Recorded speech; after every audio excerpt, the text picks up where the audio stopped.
Selamat pagi pemirsa, kembali lagi bersama kami di Ceplapa Blinking Music bersama saya Win Albert dan dengan saya Putra Satika. Hari ini kita akan membahas topik mengenai salah satu masalah umum yang telah terjadi di Indonesia, yaitu mengenai gizi buruk.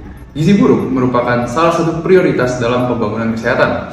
Sesuai arah kebijakan RPJMN, yaitu Rencana Pembangunan Jangka Menengah Nasional tahun 2020 hingga 2024, target tahun 2024 adalah menurunkan prevalensi wasting menjadi 7% dan stunting menjadi 14%.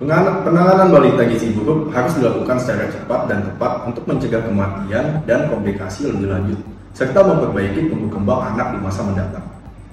Saat ini kita sudah tersambung dengan rekan kita yang sudah berada di lapangan, Saudara Alicia. Apakah bisa mendengar suara saya? Baik, sudah terdengar. Oke, baik, silakan diambil alih, Alicia. Baik, saya melaporkan dari Sulawesi. Kisah balita ini adalah seorang ibu dan anak kecil yang berjuang mengatasi gizi buruk.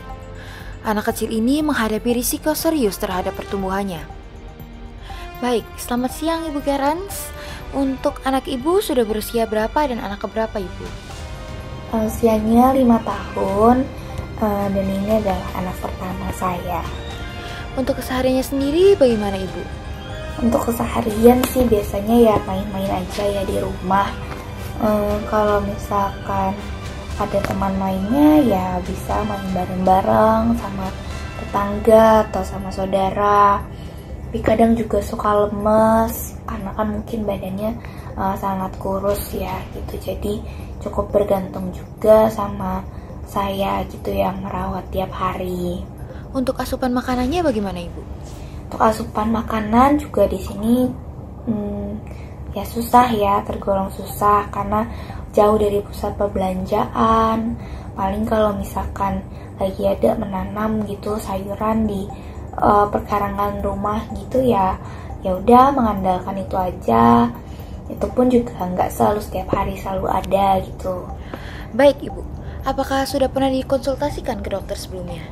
Untuk dokter sih belum pernah karena kan ya pusat layanan kesehatannya harus kami tempuh beberapa jam dari rumah kami karena kami kan di sini ya desa kecil, mau kemana-mana juga sulit, terbatas sama ya transportasinya, jalanannya kayak gitu. Jadi ya paling cuman diperiksakan kalau semisal ada anggota puskesmas atau ada bakti sosial seperti itu dari orang-orang sekitar ya di saat itulah paling baru diperiksakan gitu. Baik, terima kasih Ibu Karen. Akan saya kembalikan lagi kepada Win Albert dan juga untuk Putra di studio. Baik, terima kasih Saudara Alicia. Saat ini kita sudah kedatangan narasumber yaitu Dr. Anton di studio. Selamat pagi Dr. Anton. Pagi. Ya, baik, selamat pagi Dok. Kira-kira untuk gizi buruk itu apa sih Dok? Baik, jadi gizi buruk sendiri itu bisa terjadi secara akut maupun kronis ya. Gimana bisa karena masukan dari gizinya sendiri itu yang terganggu, lalu penyerapan dari gizinya yang terganggu, dan bisa juga karena penyakit lain yang menyebabkan gangguan metabolisme gizi tersebut dalam tubuh suatu individu. Begitu. Baik dok, untuk gejala dari seseorang yang terkena gizi buruk itu ada apa saja dok? Oke, kalau gejalanya sendiri kita bisa lihat secara langsung itu misalnya yang masih ringan ya gizinya, yang gizi buruknya masih tergolong ringan itu bisa dilihat dari lingkar lengan yang kecil. Lalu kalau jika sudah memasuki tahap yang lebih berat, kita bisa melihat gejala lain seperti anoreksia atau biasa kita sebut tidak ada nafsu makan, di mana orang tersebut tidak ingin makan. Lalu jika lebih parah lagi bisa terjadi penurunan kesadaran. Lalu ada demam juga. Lalu kejang bisa juga jika lebih parah lagi. Bisa juga. Kalau misalnya karena penyakit tertentu seperti tuberkulosis yang bisa menyebabkan gangguan metabolisme pada penyerapan gizinya, itu bisa menyebabkan suatu individu tersebut menjadi lemas. Seperti itu. Baik, dokter. Lalu dok, pertanyaan terakhir. Apabila seorang anak itu sudah terkena gizi buruk, Kira-kira penanganan apa yang bisa kita berikan untuk anak tersebut, dok, agar menjadi lebih baik? Oke, untuk penanganannya ya. Iya.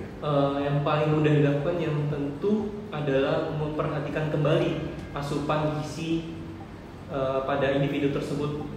Bisa kita perbaiki lagi, ataupun bisa konsultasi langsung ke ahli gizi yang terdekat oleh keluarga tersebut. Jika sudah berat gejala gizi buruknya seperti yang sudah saya sebutkan tadi, bisa langsung segera dibawa ke rumah sakit untuk ditangani secara segera.